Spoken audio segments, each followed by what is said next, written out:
Hey everybody, I'm Vera Stewart and welcome to the VeryVera Show. You know something, I love my job. You know, I have so much fun doing this show, and this season we're concentrating on Southern ingredients and Southern techniques. So there could be nothing more Southern than Sea Island, Georgia. It is just known as one of the greatest destinations to come for vacation. And I'm actually at a home of one of my really good friends in Augusta. This couple has been so good to me, and they said, you know, go film at our house. And I said, awesome, this is great. So we're also going to be joined today by two of my other really good friends, Steve and Sandy Shuttle, who have Sea Island Forge. And you may remember last season, I did a show at my son John and his wife Mallory's house with the Sea Island Forge kettle. We had so many wonderful comments about it, we decided to do it again. So in the dead of winter, you can still enjoy the outdoors, and that's what this is all about. We've really learned how to do that well in the South, and we're going to show you a little bit more about that today. So we're going to start by going to the forge. You know, last time we were in Augusta, this time we're in their hometown. So they're going to take us to the forge, show us how they make the beautiful tools and how all the magic happens there. Then we'll come back over here to do a low country boil. I think you're going to absolutely love it because the seafood is fresh right here in Sea Island. Then we'll end the show by doing Peaches Foster, kind of the cousin of Bananas Foster. I think you're going to really like it. So let's get ready and head over to the forge and see where the magic happens. Come on.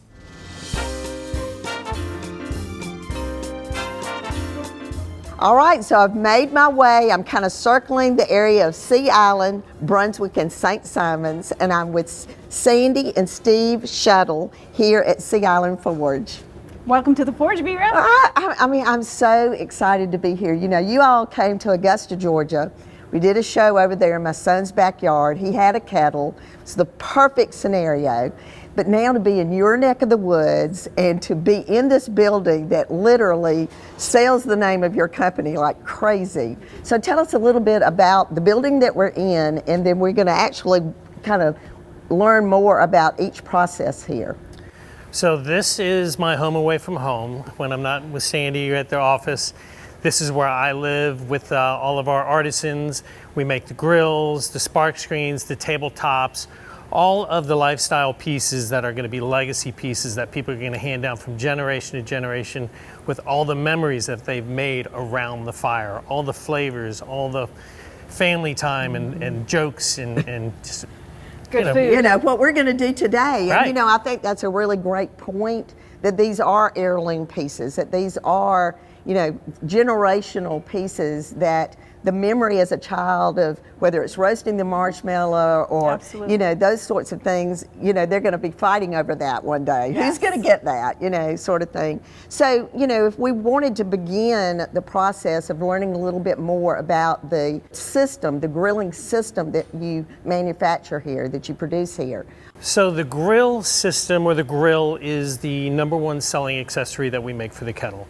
It turns your fire kettle from a fire pit into a flavor magical cauldron. We use different metals and different parts of everything that we make for longevity and life cycle, and just to make things easy and intuitive. For instance, our grill will raise and lower, but it will also pivot out to the side. That means you can always adapt whatever you're cooking to whatever fire you have, whatever kind of smoke you need, direct heat, indirect heat, everything from wood-fired pizza to s'mores. Yes. Well, and you have so many videos on that process. Like, you do a really great job of educating just on social media some of those techniques and the reasons behind it. What would be another area? So we also have the griddle, which we're going to show you guys in a little bit. We use different materials for that as well, and there's just so many subtle nuances that, you know, going and looking at some of the videos on YouTube will help people understand how to better use the kettles in order to make their event or gathering just the most fun. Well, you know, one of the things that I've always said in my years of catering is that at a point you can't make macaroni and cheese any other way. I mean, you know, you're just done. But if you could have a vessel that it was served in that it was different, then it becomes new. And I think that's what I'm loving about this so much, is that, you know, you're introducing a way to entertain and cook that is unusual. And so then the vessel that you're serving from or with becomes part of the entertainment. Absolutely. And when you're done cooking, you sit around it and enjoy the memories after, the stories. Exactly. It's fun. All right, so what would be a favorite in terms of one of the things that's manufactured here? I mean, my favorite thing is anything from the pigtail flipper to some of the grill tools we make. You know, just the stand on the kettle, the safety of the stand and the boot rail. It's not something you have to think about. It's just something you have to enjoy. So each piece that we make, there's something favorite about it for me. And you earlier today, you showed me a new piece, the poker, that has the oyster shell on the end. Oh my goodness. And then of course you had to point out that you can also open a beer with the top of it too. So that's interesting. All right, well, we are going to actually put some of this wonderful equipment to use in just a few minutes. So we're gonna head over to a friend's house on Sea Island and get that fire going, and we're gonna be doing a low country boil with clams and oysters and also cornbread right on that top. So let's head that way.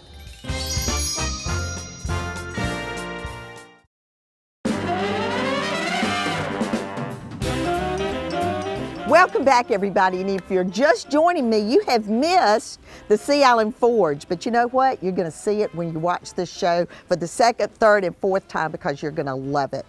We are certainly with Steve now, Steve Shuttle, and you met Sandy earlier at the Forge. We are at some friends' home here in Sea Island, Georgia, and the weather could not be more perfect.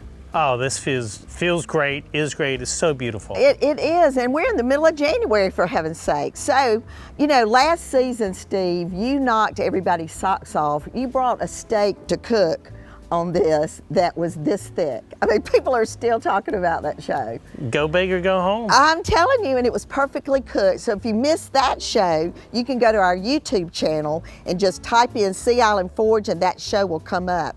But today, what have you got? We got to top that steak today. So what are we doing? Well, today we have some nice oysters. These are Texas oysters.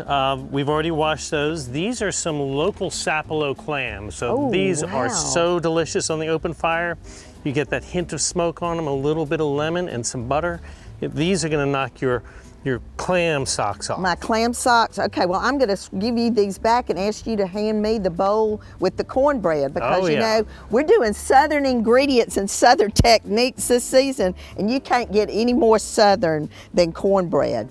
Add to that the fact that we have melted the butter in this cast iron skillet, and now it's actually brown butter. Don't you love that flavor? That's the best way to develop the flavor. So let me tell you a little bit while I add this in about this batter. So this is cornmeal and flour and sugar and baking powder and baking soda. And you mix all that together, all your dry ingredients. Then you're gonna add in the wet ingredients, which is buttermilk, which is another really Southern ingredient, regular milk, eggs, and a little bit of butter. That's really starting to sizzle and I'm bubble. telling you. That's great. And you can smell that brown butter. So, you know, this is where this is such a unique experience because otherwise Sandy would be in the kitchen making the cornbread in the kitchen and she wouldn't be out here having fun with us. Well, everybody loves gathering around the fire and the smells and the flavors and the sounds. It's just amazing. Okay, so why don't you talk us through, because this can cook, right? Yeah. While everything else is cooking. Right, so the cornbread's on there. We can go ahead and put the clams and oysters on here at the same time. Look at the size of those oysters. This is the 30-gallon Sea Island Forge fire kettle that we're using, the same size that we used up at your son's house. That's right. And we're just gonna put the oysters on here. You know, and when someone goes to your website to look at, you know, the size of the kettles and all of the other unique instruments and tools that you have to go with it, what would be the reasoning behind getting something even larger than this? I love this size. It's gonna be up to the size of the gatherings that you wanna have around the fire pit. The bigger kettle, the bigger the gathering. Well, that's right. And you know, these are the sorts of things I think that's so unique. This lowers and you can go up and down, and actually before we came live and we were watching this brown butter, you know, you see how Steve is just raising it up and down? That's how you adjust your temp. It's like on a gas stove when you're going like this. Oh my God, now you're really getting fancy. Well, I want to hold a little bit more heat over the top of what we're cooking, but also this is going to roll smoke over the top for that development of flavor. So this is our new heat dome. It has the smoke valve on it right here that you can open and close to control airflow. And then our new thermometer goes from 150, so you can cold smoke, all the way up to 750, which you can do a wood-fired pizza on the kettle now. Oh man, well that was a great improvement. You know, cast iron is also a really great instrument to use in conjunction with what you're doing. You know, you always want to make sure that you've got something on the handle, that you've got something close by and you're not just grabbing it. You know, the gloves and mitts to go with that. So if you're interested in any of these accessories, just go to their website. But we're gonna let this keep cooking, and when we come back, we're gonna throw together a really southern Low country boil. It's gonna be great. Y'all come on back. This is smelling so good.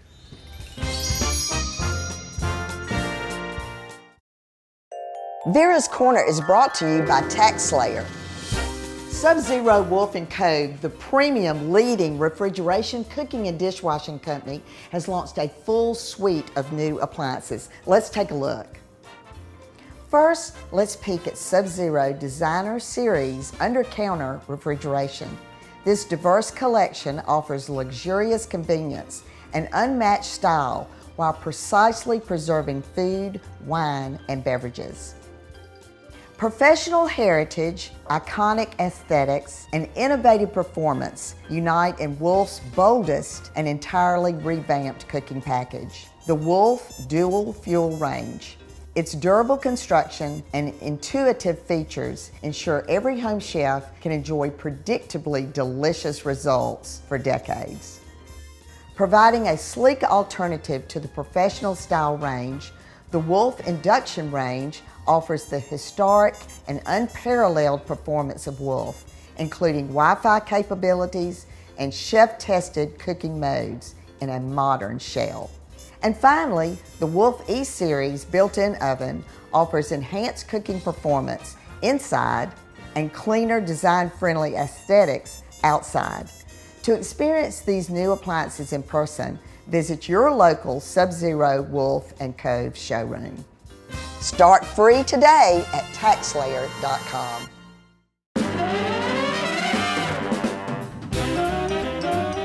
Welcome back, everybody. You know, if I'm not cooking on one of Steve's kettles, I'm cooking on Sub-Zero and Wolf, so I hope you enjoyed that. Check them out online. All right, so that cornbread, Steve, oh my gosh, that brown butter edge on the outside, I cannot wait to try it. But tell me how you know that the oysters and clams are ready. So when we're cooking the oysters and clams on the grill, it's a sealed clam shell or oyster shell. And the fire heats up the moisture inside, and then when it gets above 220 degrees or boiling, they pop open. And so that's how you know when your oysters and clams are fully cooked and food safe to eat. You can cook them a little bit more, a little bit less, depending on what type of texture you're looking for. But you really want them to pop open, and you can actually see the liquid come out and go into the fire. Gosh, that's gonna be so beautiful. So now we are working on the low country boil. And you know, in terms of Southern ingredients and Southern techniques in this beautiful location with this awesome equipment, I just cannot wait for y'all to know. So tell us a little bit about what you've already done here. Well, we already have the potatoes and the seasoning in the pot. So now we've got a beautiful rolling Aren't you boil. glad that I work out and I could just lift all this stuff? No problem. Absolutely, yeah. We are all set. This is the last bit that has to go in here aside from the shrimp, which Okay, so what kind of sausage do we have there? This is a smoked mild heat and a smoked medium heat sausage. Okay, so I got a little everything. Yeah, and this is it is a handmade sausage, actually locally. And then we've got the corn, and these are Vidalia onions. Of course they're Vidalia onions. That's one of my Southern ingredients.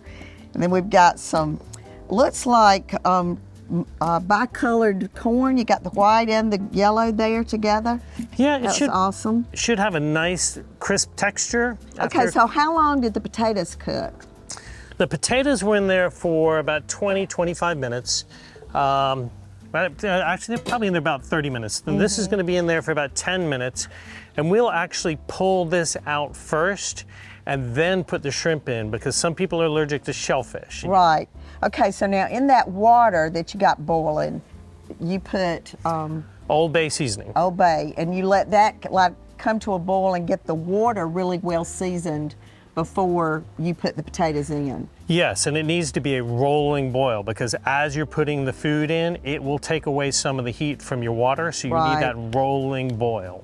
All right, you know, this season we're concentrating on Southern ingredients and Southern techniques, and certainly this is definitely Southern, with us having such temperate temperatures here with, you know, here we are in January enjoying being out around the fire. So, you know, when we were talking in between, you said something about this is the original social media. Kind of elaborate on that for a minute. Well, that's where oral history began, was around the fire.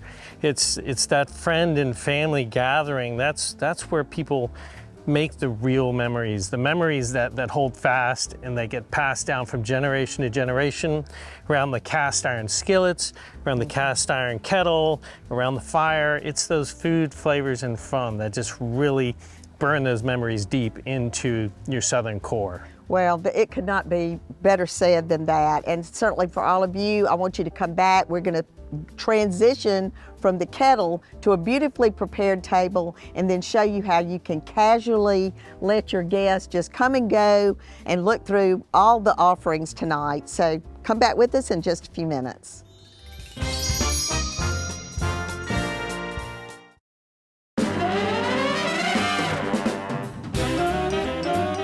You know, I have had the most amazing time today. Certainly, I hope all of you have too. We love to make you feel like you're with us, and hopefully we've accomplished that today. I cannot thank my friends enough for the use of their property today in Sea Island. We have all felt right at home and certainly have enjoyed the view. We may not go back to Augusta. I also want to thank Steve and Sandy Shuttle for their partnership, for the opportunity to work with them again today, and for the knowledge that they continue to give to me in my culinary field of ways to prepare Southern foods that I've never done before. So let's go back through what we did today. We started with cornbread. Certainly you can't get any more Southern than that, but I have never cooked it over an open flame. So if I can do it at this point in my life, and it is so delicious, I certainly want you to try it. You know, our recipes are always available on our website at VeryVera.com. So what we did was we got that cast iron skillet really hot, got the butter in there, and over the open flame, you have the opportunity with their grill to just take it up and down to where you want it to be. The butter actually got a little bit brown. So this is where the recipe really becomes your own, because the recipe doesn't call for brown butter, but it has a fabulous taste. So we made the batter, we had that ready before the butter was good and hot. So when you start spooning it in, it immediately starts to cook. And you know, how do you test it when you don't have a timer and you're not in your regular oven that you're used to? You just put your finger on the top of it. And as soon as it doesn't bounce back, then you know it's done. It was so crisp on the bottom, just load it up with butter and you're good to go.